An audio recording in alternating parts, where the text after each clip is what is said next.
Good Thursday evening, everyone, and welcome to the Canadian Network for Imagination and Creativity's Roundtable Discussion event.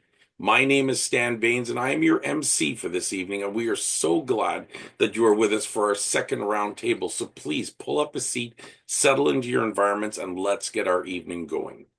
As always, for us here at Scenic, it's a great pleasure for us to be back in this hour-long gathering place in our video conferencing world to engage with you and learn about where we see creativity and imagination playing out in our worlds, how we incorporate them into our daily lives, and where we see the possibilities of what we can do when we free our minds to explore and wonder. Our goal here at Scenic is to find our shared imagination and creativity and view it from the different backgrounds we come from, see things from the different angles we exist in, and to create and foster open, forward-thinking dialogue. We are always looking to find new ideas, to see things from those different perspectives, and to ask questions and explore our inner innovation and imagination. At this time, I'd like to acknowledge that as a resident of Clarence, Rockland, Ontario, which sits just outside of the east end of Ottawa, Ontario, Canada, I'm hosting our meeting on traditional unceded land of the Algonquin and Anishinaabe territory and people. I'm very glad to be sharing this space and acknowledge and honor the importance of our future together. So if you've been with us before for our idea dams, then you're familiar with our usual format. Well, our roundtable discussion this evening will be similar, but with a little bit of a twist. We'll be having three guest speakers this evening from different backgrounds and places who are going to debate the question, what is the future of creativity? Once they've had their debate for a couple of moments or so, we're going to try and get in there and open up with your discussions and see how this evening will kind of draw us all together.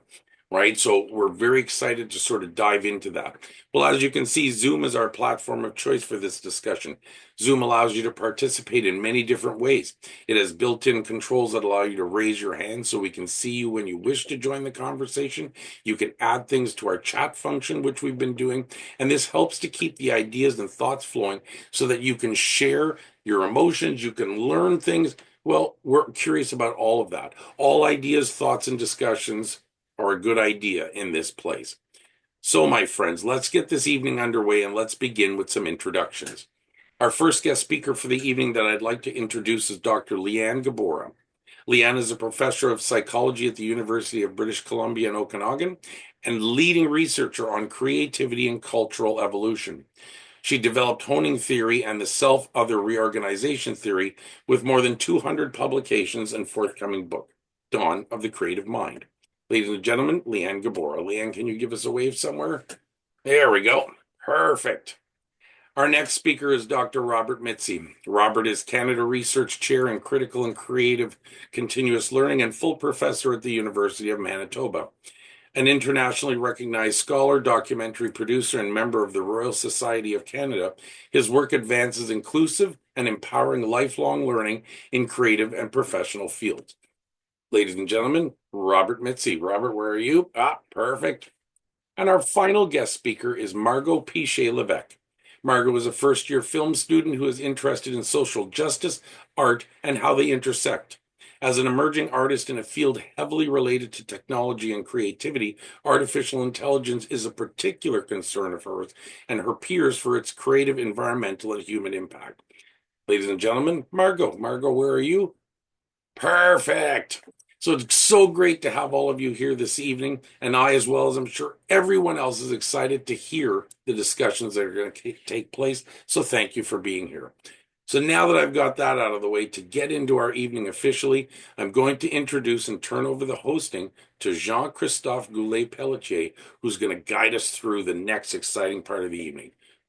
My friends and family, Jean-Christophe. Thank you so much, Stan, for this lovely introduction. Thank you as well to Scenic, who organized this event. And thank you, obviously, to our three panelists who are taking the time today to join us to discuss the future of creativity. So, obviously, this is a big question. So, I will be targeting more sub-questions within this theme. And hopefully, at the end of it, we will have figured it all out. I will start with Robert, and the way I will work is I will ask some questions to each panelist individually for about 7 minutes each, and then I will bring some other questions and some other discussions for all the panel. And at the end of this, I will open the floor to questions from the public. So everybody will be welcome to ask their question. I will try to keep track of the chat meanwhile, but I'll see how that goes. So to start with, is it okay if I call you Robert as well? I could say Dr. Mizzi, but I like to keep this more informal. Great, thank you. So Robert, my first questions to you involve the fact that before holding your current chair on critical and creative continuous learning, you hold a research chair in queer community and diversity education.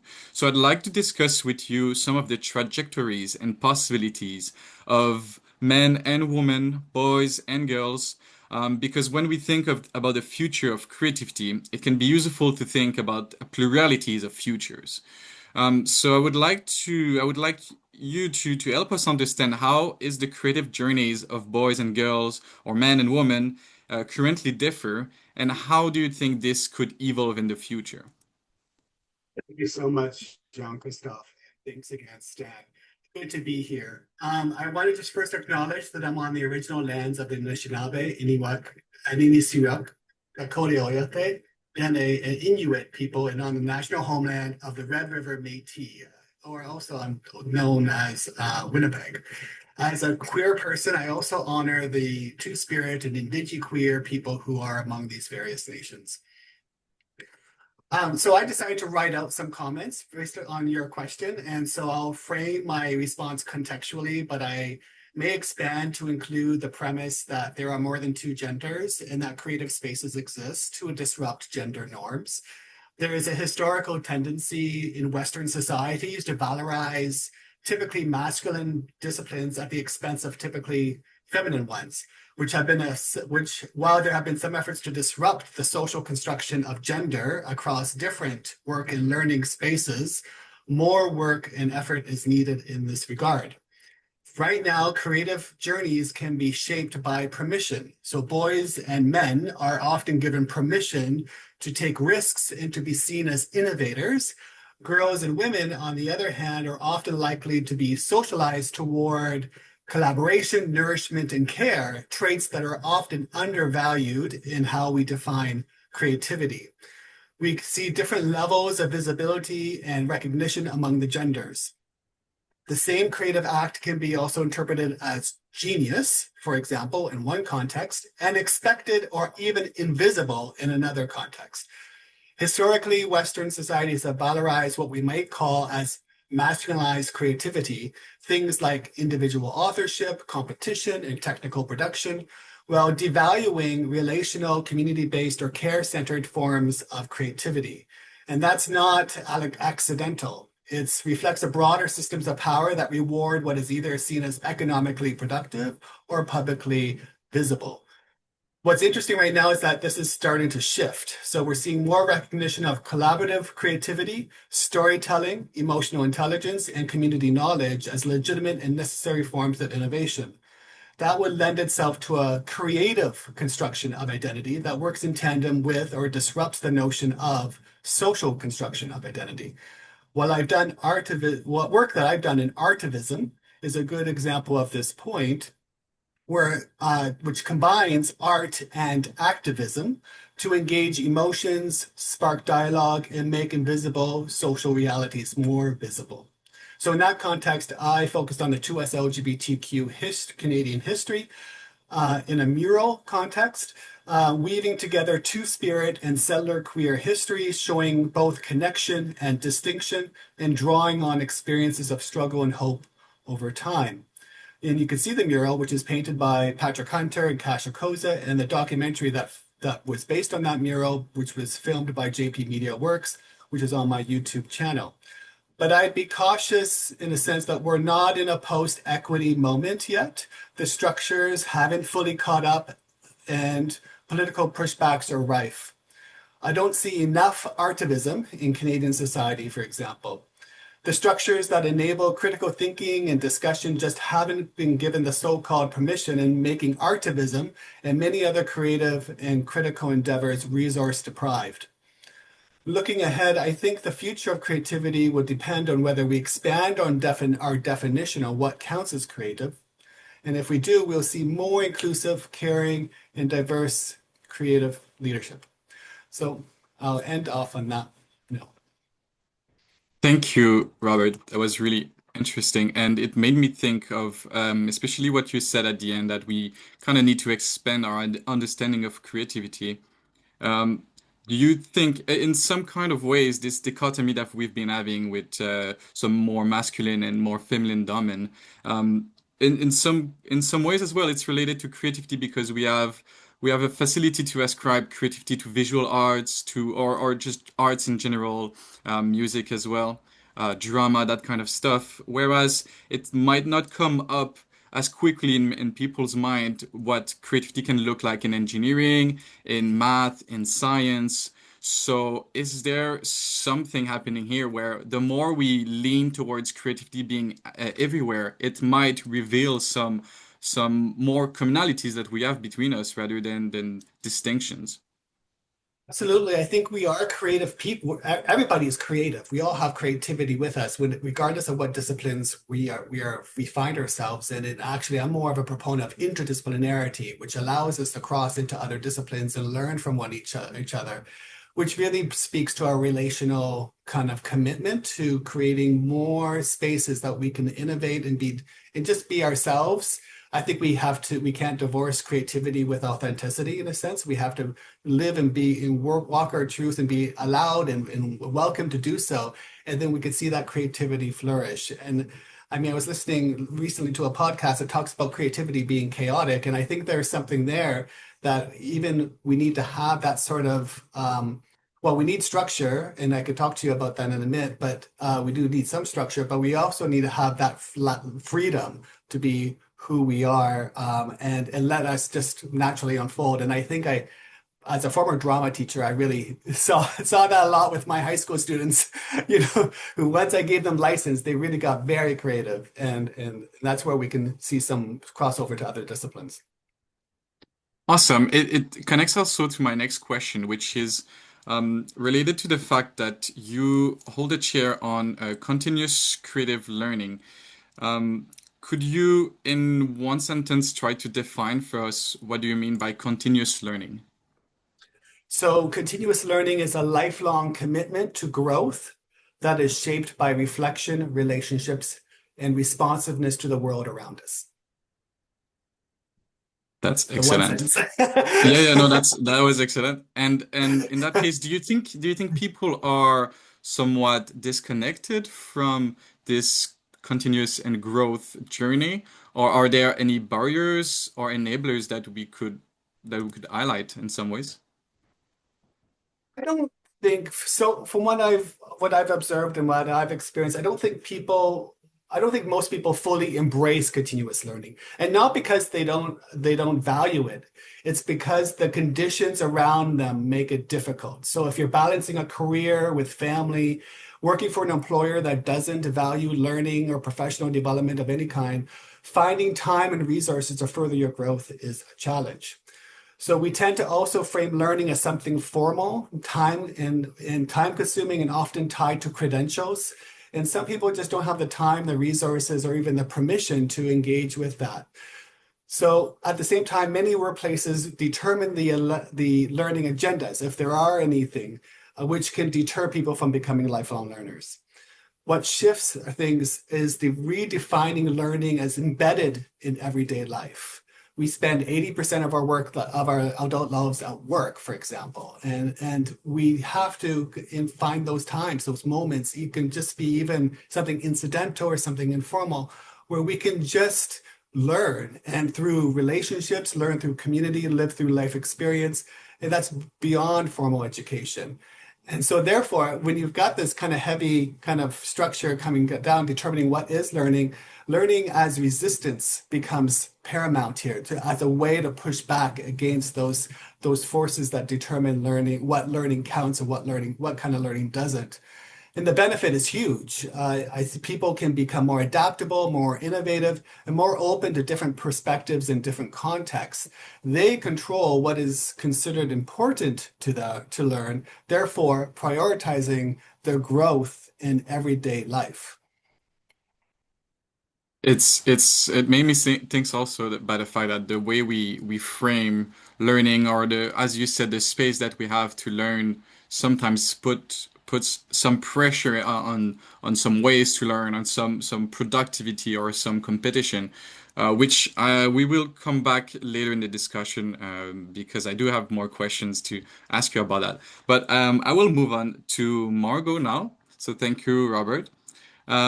Margot, you are an emergent artist. You are studying filmmaking. Personally, what I find fascinating about filmmaking is that it brings together a very wide variety of creators.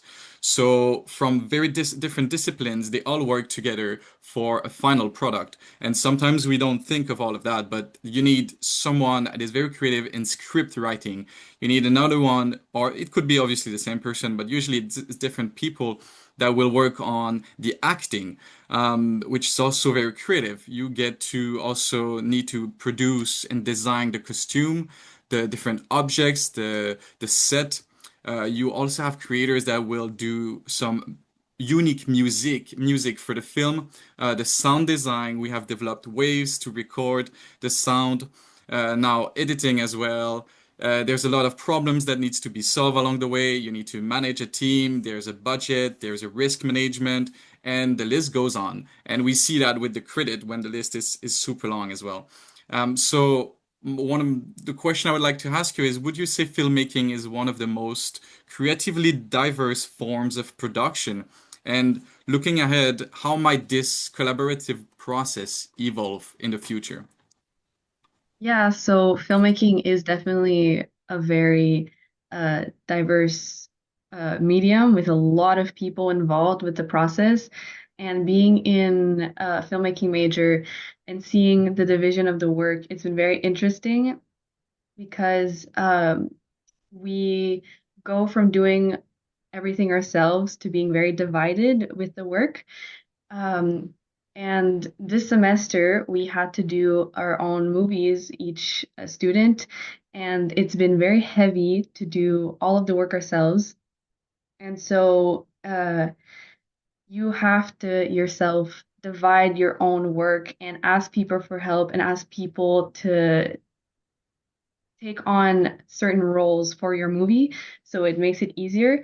But yeah, that's been very interesting and difficult too.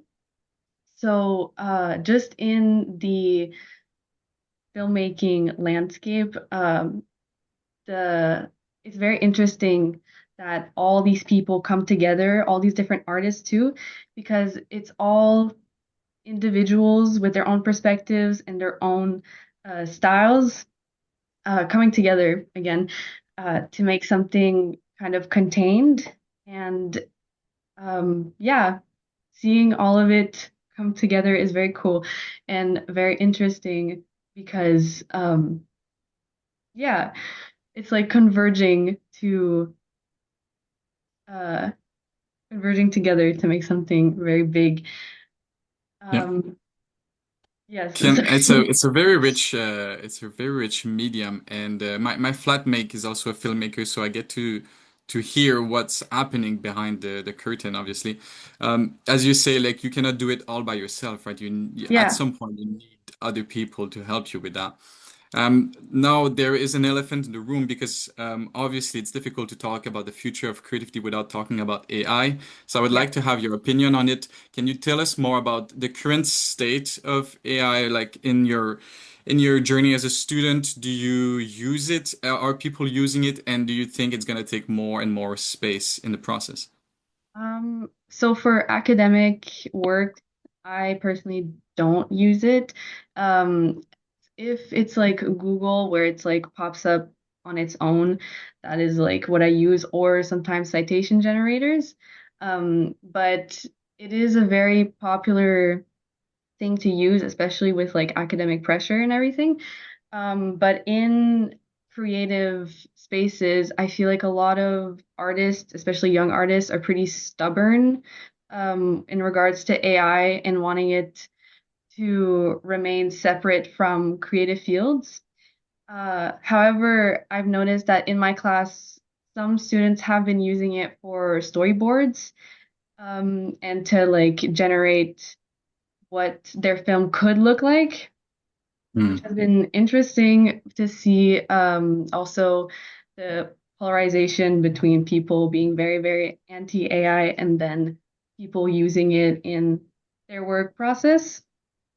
And yeah, for the future of AI, and creative work, it's very worrying and it is a big subject. A lot of students express their worries of, potential job loss and being replaced. That is like a common theme and uh, almost like an apocalyptic like positioning, I feel like. And yeah.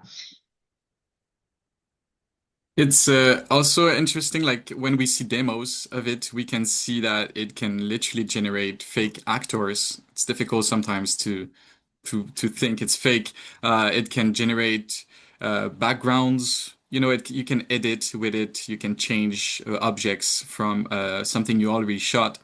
So, do you think like it will affect different like studios with different budgets differently? For example, a small budget could use it to actually be able to produce, something that is of better quality in some ways with little, not too much effort. Whereas a bigger budget production might be more restrained in using it just because the public might less accept it. Do you think there is this debate going on? Yeah, AI right now is very accessible, and available for a lot of artists to just use for their own work. So independent artists, if they want to compete with big industries, it could be a possibility. There are for sure like other implications. It's not just like a question of competing with big industries. There's also like other things to take into account, like environmental and human consequences. And so you were saying about big industries using it to, that could be definitely a big thing of like distancing the public from your art by using something that is very controversial. Um, yeah. Thank you, Margot. I will move on with Liane because time is is um is moving forward. I don't know how to say it better, but so Liane, the use of technologies in creative work brings forth like even deeper philosophical question on the nature of the creative process. So we can delve together in this, if you agree. Can you shed with us? Can you shed some light on which aspects of being human do you think will gain new significance in the context of AI, and why? Well, when I got this invitation, the obvious thing to do seemed to be to ask ChatGPT, what is the future of creativity? And it answered that it will become more collaborative. And we see that that's been a trend for some time already, especially in the sciences, where you see papers that are published with 100 or even 200 papers on them. But I personally think there will always be a place for individual creativity. Um, and part of the reason for that is that as we become, uh, as our world grows more complex and our minds go more complex to echo that external complexity, um, we become more different from one another with respect to what we're thinking about. I mean, say 30 years ago, everybody would have watched the same television programs that night. And now everyone is watching something different, listening to something different. And so if you think of like a point and it is moving, you've got a bunch of lines coming out from this point, and the tips of the lines are all getting farther and farther from one another. And so even though we are have more ways of interacting with each other with social media, our baseline of where we're coming from and where we're thinking is getting farther and farther away. And our worldviews are getting more and more complex and individual and unique and different from one another. And so it's an exciting time to be interacting with other people because there's more tools for doing that. But also it becomes harder and just even with interdisciplinary collaboration, I've done a lot of that myself. And it's really hard. You have the same words will mean something very different to other people who are working in a different field. It can take quite a long time to even speak the same language. And then the other thing is really creative people, they do need to isolate themselves so as to kind of solidify their nascent thoughts and develop their own perspective and kind of detach from consensus reality sufficiently to really give the time and space to those thoughts. And uh, so there's always a place for people being on their own. The other thing that ChatGPT said, of course, there'll be an increasing role of technology, but I think that could be ChatGPT's ego just wanting to be take the credit. Interesting. And I'll come back on some stuff you said probably later because you said that there is like this multiplicity of ideas and thoughts and opinions, but there are some arguments that ChatGPT or other generative AI is like this flexibility, like everybody comes into the average because of it. Do you do you think that both can exist? Like we do have maybe those tools that create an average, but people will find will tune or use them the way they want to. Okay, yeah, and that's another big issue. Thanks for bringing that up. Because there's also the argument that we're all using these tools, and so there is regression to the norm. Like our creative outputs are going to be becoming more and more similar to one another. And that might be happening to some extent in some way as well. Although you can argue that then that really isn't creative. Like, I don't think something is creative unless there is some kind of internal restructuring or transformation that goes on. And unless there is some kind of drive behind it, some kind of pressing need or question or uncertainty or um, unresolved thing brewing inside. So whether or not that actually is genuinely creative is another question. In my view, I'm not so sure it is. Okay, well, on this kind of same question, then let's see if I can unravel your view. But what would do you think AI is lacking something to be said creative, and what that would be if that was the case? Yeah, absolutely. So when you aren't prompting the AI, nothing is going on. And we always have a stream of something going on, a stream of experience. And creative people are very often detaching from what is actually going on in the physical environment around them so that the contents of their experience come from within their own mind. And so they're over time, they're restructuring their own thoughts and they're always looking at it from new perspectives, and the worldviews are always shifting and changing. That isn't happening in an AI. It doesn't actually have a self. So we are self-mending structures. If something, if I just stood on my head right now, something inside you couldn't stop yourself from asking, why is she doing that? We need consistently, we're always seeking coherence. And and so we're always changing how we view the world as a way of preserving our understanding of the world. And an AI is not doing that. It doesn't have a self there to preserve. Very interesting. Do you think AI could theoretically have that in the future? Well, I actually right now am at the California Institute of Machine Consciousness, and that is sort of what they want to do. They want to build machines that have consciousness, and selfhood is a big part of that, according to most people. So, so there are many people who are aspiring to do that, and there are a lot of. I just actually came away from a symposium, a AAAI symposium on machine consciousness, where there were lots of ideas thrown around about how exactly to go about that. And so, yeah, I mean, I think what we'll do is right now there are people who think that machines are already conscious, and they're totally convinced that their AI girlfriend is conscious, right?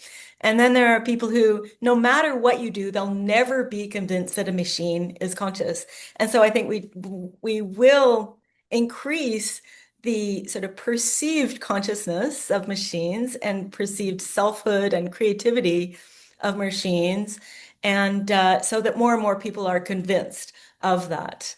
And I think that's the best maybe we would hope for. Okay, brilliant. Good luck on this kind of work. Now I want the three panelists to come together, and I will be asking more questions to continue on this theme. Actually, what I will try to do at first is to create some disagreement between you three, because that creates some debates potentially. So I will do something where I just ask a yes or no question, and you have to answer by yes or no. And then we'll go into why, and maybe you won't have the same three yes or three no's. So let's see. My first question would be, so now that we have AI that generate images, music, text, poems, other creative outputs, does your personal definition of creativity has evolved, or does it need to evolve? So again, just yes and no. Let's start with Margot. Um, I would say my definition of creativity has not necessarily changed. Um, but the question of if it needs to evolve, maybe, yes, maybe taking into consideration. Uh, Okay, so I will ask each of you and then I will come back on the oh, why. sorry, yeah, So sorry. yeah, no, that's great. So it didn't change yet. That's what you're saying. Yeah. It could. Liane, No. no on both. It didn't change and it won't change. I can't say for the future. I don't know. Yeah, right. Okay. And Robert, I didn't hear you, but I It think you needs, said yes. Yeah. yeah, yes, it needs to evolve. Okay, can we go into Robert? You said yes, it needs to evolve from where to where, basically. Well, I think creativity needs to evolve, become more disruptive in its approach, and more it helps reimagine worlds differently. I mean, without that life experience of creativity, that's underpins creativity. We're just really just getting an image or an idea or a musical note or something, but part of creativity is about the story that underlines the creation process.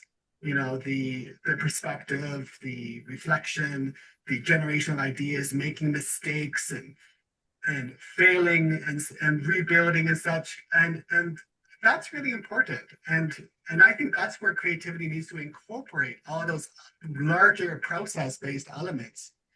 It's not just the output in a sense. Otherwise, I feel like I'm losing my humanity or losing my flow and losing my curiosity. So we have to develop and evolve creativity in a much more broader, comprehensive sense. Great. So from something that was more oriented towards the product to something that is more oriented towards everything that goes along the way, along the journey, so the process, right? Margot, what are your thoughts? How do you define creativity and where could it go? I don't know if I have a definition of creativity. I have to say that I do agree with what Robert was saying about emphasizing on process in creativity, especially with AI, since the process is what um, becomes a little bit more important, maybe rather than the product, since AI has is focused very much on the product and the finish part of it rather than the process, which is just computers. Well, maybe not just computers, but mostly computers. And yeah. Yeah. And Liane, can you share with us if you have a definition of it? Could you share with us? What is it?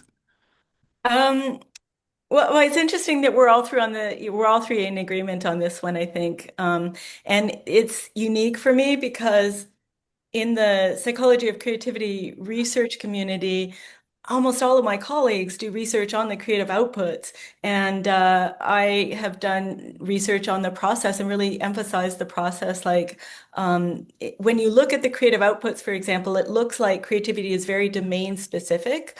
And when you look at the inputs to the creative process, like you give people the question, what inspired your creative process?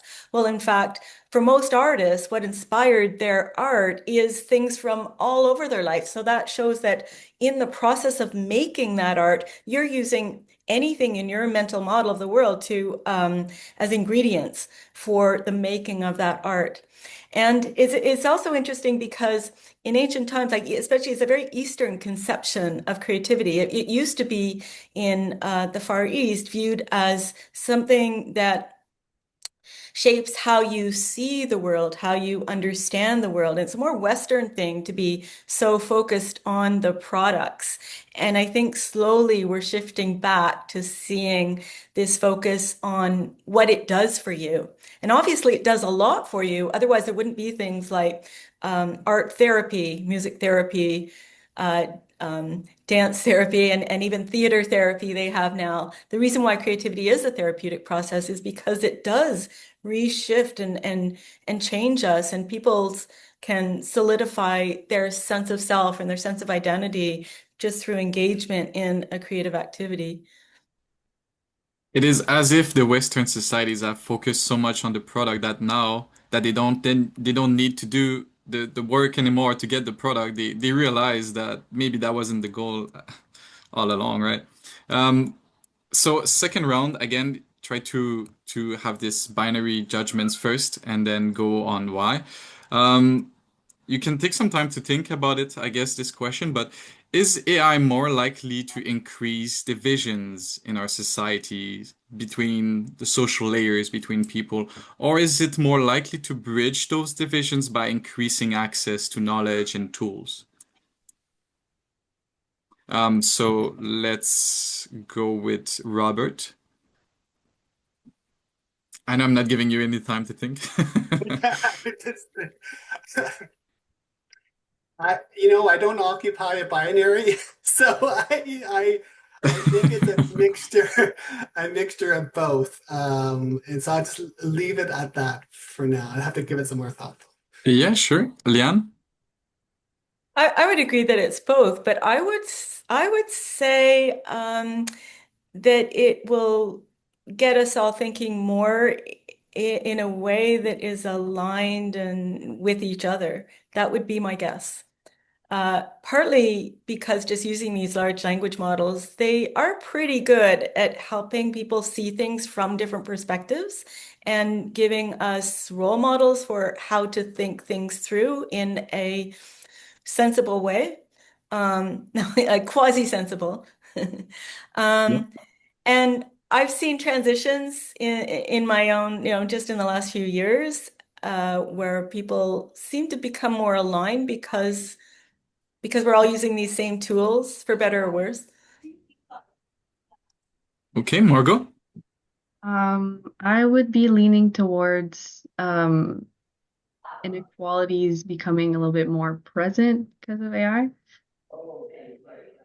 Can you go on and tell us Yeah, more about that? mostly it's because of the human consequences. So there are, for example, like big, sorry, I don't know what entrepôt is in English, or like Storage? warehouses. Yeah, storage houses or like warehouses of like AI farms that impact like the environment of a lot of um sometimes low income places. So that would be like for making the gap a little bit bigger. There's also another example, people who are involved in training AI who are often in third world countries and are not considered as like being a part of the people who make AI possible and are kind of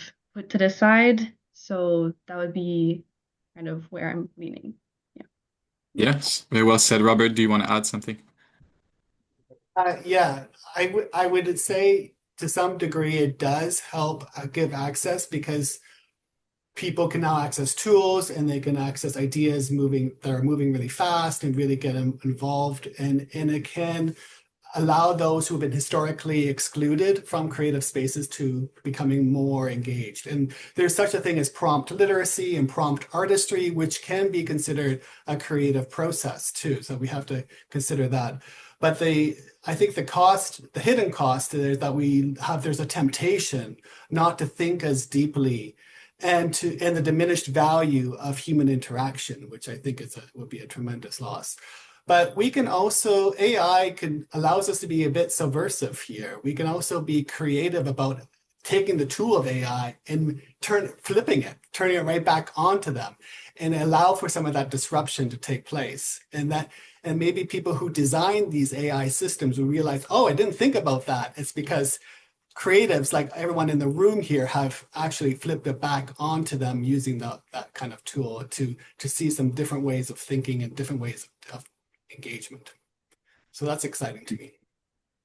It touches on my next question, which is no longer a yes or no. So now I'm just opening the discussion, which is about the cost of creativity, not necessarily AI, but it includes it obviously just in general creativity, because for example, there's many people who promotes it, and we talk maybe it's just because I'm on those circles, but we talk more of it. And we want to implement it in education. That's the type of work I'm doing. But is there some drawbacks? When we create, we also produce, we also consume. It's not magic. We use resources. It's also human time and energy that we invest in some projects and not others. There are choices that are made. So do you want to highlight some of those costs that might be obvious, might not be too much obvious, but maybe that speaks to you? I'll go with Liane. Yeah, I agree with all of those costs of creativity that you were outlined, Jean-Christophe. And there's a book, The Dark Side of Creativity, and there are many people who actually publish these kinds of things. And of course, there like we say a creative accountant, and we're sort of meaning something bad by that, right? Someone who is a little bit dishonest, right? So there is this dark side to creativity. There's a dark side to everything. And there are drawbacks to creativity. I've done computer models where for example, agent-based models, so where each agent stands for a person, an individual, and they can either use their iterations to invent new things based on what they've learned before, or they can use their iterations to copy what their neighbors are doing. And through this interleaving of invention and imitation, I get cumulative, adaptive, open-ended change over time. So cultural evolution. So as a whole, the society gets better. But what is interesting is if you give the agents the opportunity to create more, if they're on a roll, if their creations are very fit and good, and create less if if their creations are actually not so successful. And so what happens, at the beginning, they all start out imitating and creating 50% of the time. And then over time, they segregate into two distinct groups, the creators and the imitators. And this coincides with some work by Richard Florida, where he studied cities, and he's found that in all cities, there is a division between sort of people who are creators and people who are more a labor class, is what he called them, but doing less creative jobs. And so you see this actual self-segregation into these two groups. And culture is an evolutionary process, and every evolutionary process needs a balance between continuity, things that preserve what already works, and change, things that bring in possible new things around. And you need more diversity. You need more potential for change in a changing environment. So the more the environment is changing, the more diversity you want to be able to create. So the more creators you need, because when things change, one of those ideas, the idea we're all relying on now, might no longer be effective, and some other idea might be the one that wins out. So as our environment is becoming more and more complex, which it definitely is, I think we'll see more and more of a need for and an appreciation of creators, and maybe that proportion of creators to more labor people will actually increase over time. It's very interesting that these are patterns that emerge just naturally from the behaviors of individual agents, right? This is Yeah. why it's so fascinating. Margot, do you want to comment on the question, which was about the cost of creativity?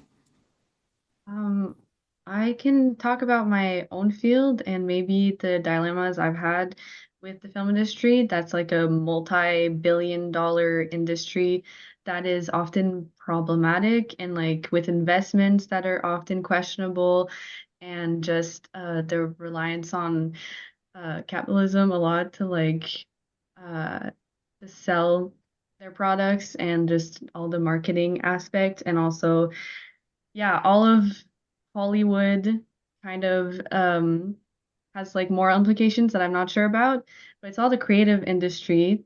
And so the costs, yeah, I I would say there's like a cost in like humans, like a large impact on humans with like yeah.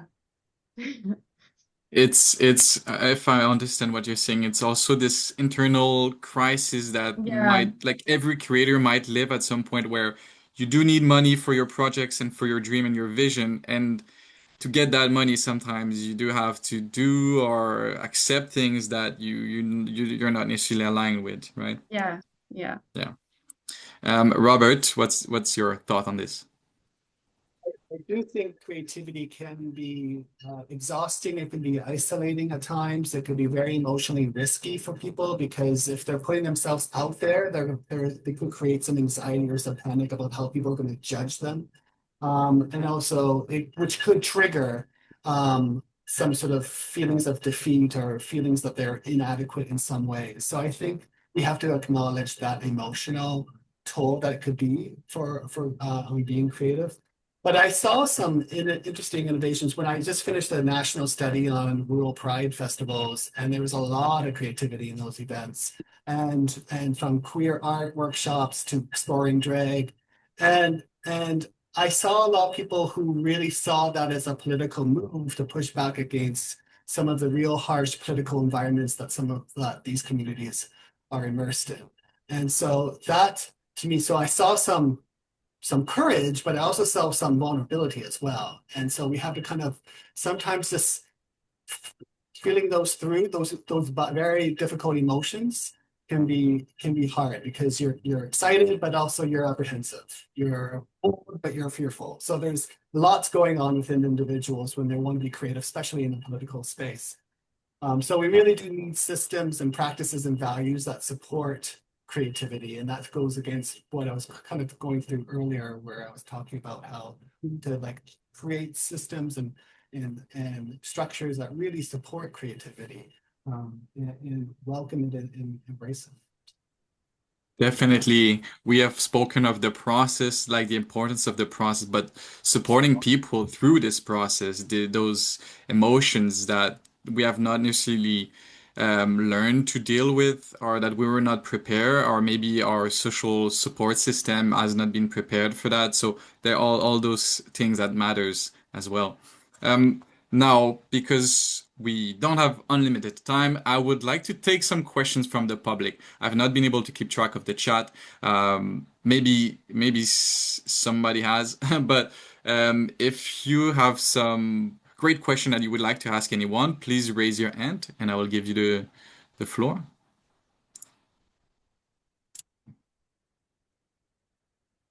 Lauren, you are first, so you can go.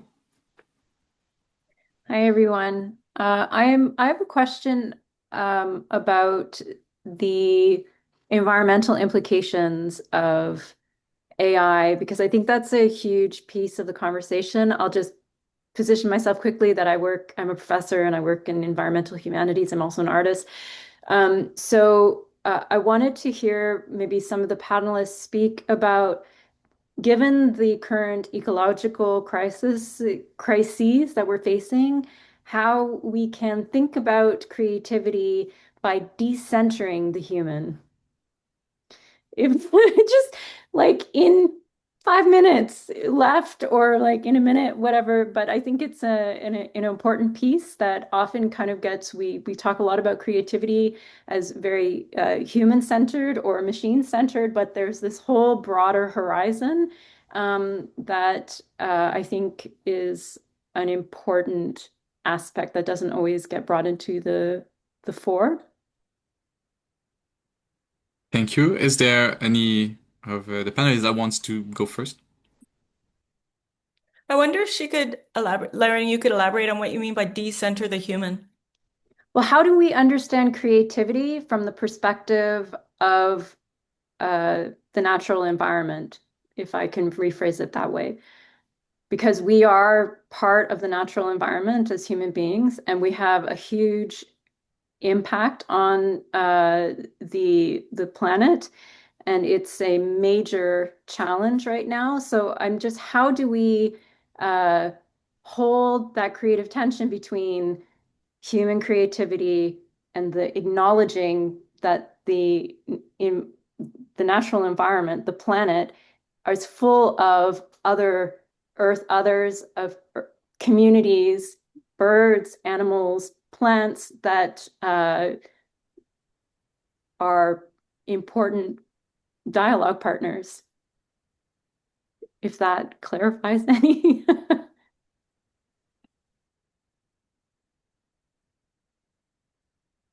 Yeah, I can take a stab at that if you like. I mean, I totally agree, and I'm really glad that these environmental concerns are being expressed here because they are profoundly problematic for right now, and we don't exactly know how to solve them.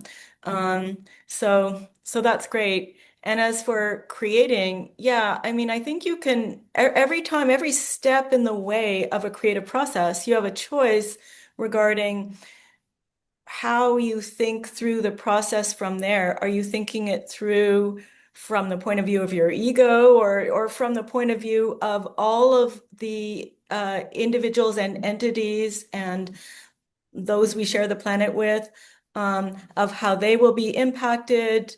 And we could maybe create with this larger lens, helping us shape our creative activities. I think I agree. That would be wonderful.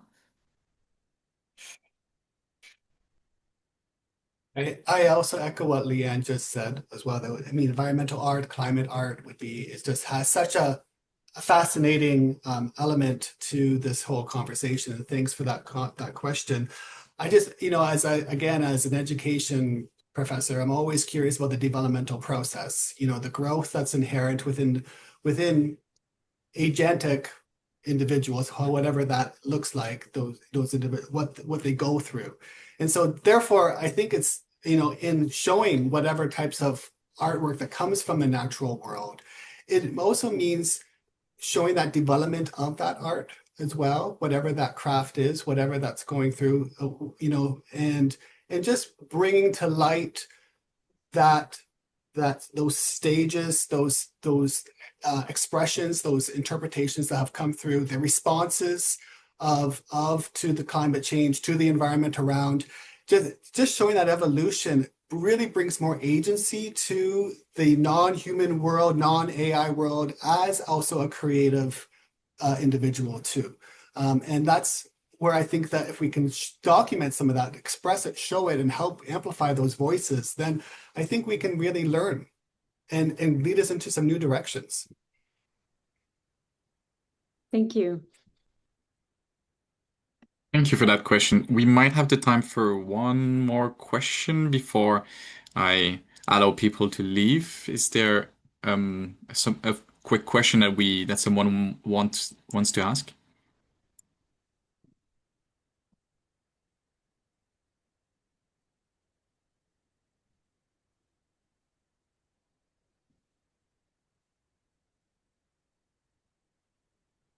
If not, there is also the chat, and but I would like to again thank the panelists for this. Thanks everybody for having joined this roundtable. I've learned a lot, and I like many other questions I wanted to ask and I could have asked. So we have to do this again. I'll just I guess finish on one conclusion sentence. The future of creativity will be largely determined by how successful we are at creating the conditions for people and the planet to thrive. So I'm very happy that we could discuss some of those issues and some of those consequences today together.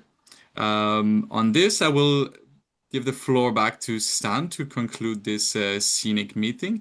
And I will be staying for a couple of more minutes. I'm freeing everybody that needs to go, you can go. But if you have more questions and people want to continue the discussion for some minute, I'll be there. Well, I can't believe how quickly this night has gone by. That is our typical way of being, is just as soon as we can get right into it, then the time really runs out. And it's too bad that we've reached our time, but we do have to close. So I do want to thank you, Liane, Margo, and Robert, and Jean-Christophe, for that engaging perspective on where you see the future of creativity. And I want to thank you for your thoughtful answers and taking the time to be with us. I want to thank everybody else as well for adding to the chat and being here to be part of this very important time. So thank you for being at our table. We want you to know that Scenic is socially connected, so check us out on our website at www.canadiannetworkforimaginationandcreativity.com. It is one long word, but very easy to remember.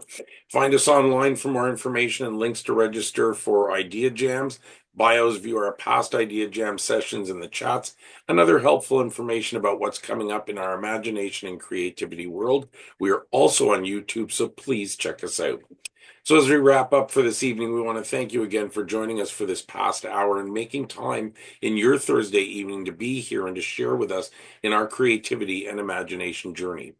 Please be with us again next week on Thursday, April 16th for our April Idea Jam in the same Zoom room starting at 7 p.m. We hope to see you there.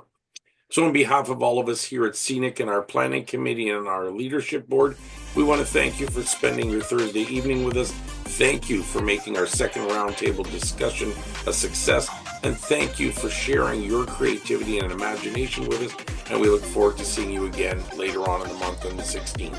We're going to leave the Zoom room open for a couple minutes after this. So for those of you that need to go, thank you and have a great night. Otherwise, you're welcome to hang around for a little while longer. Thank you, everybody.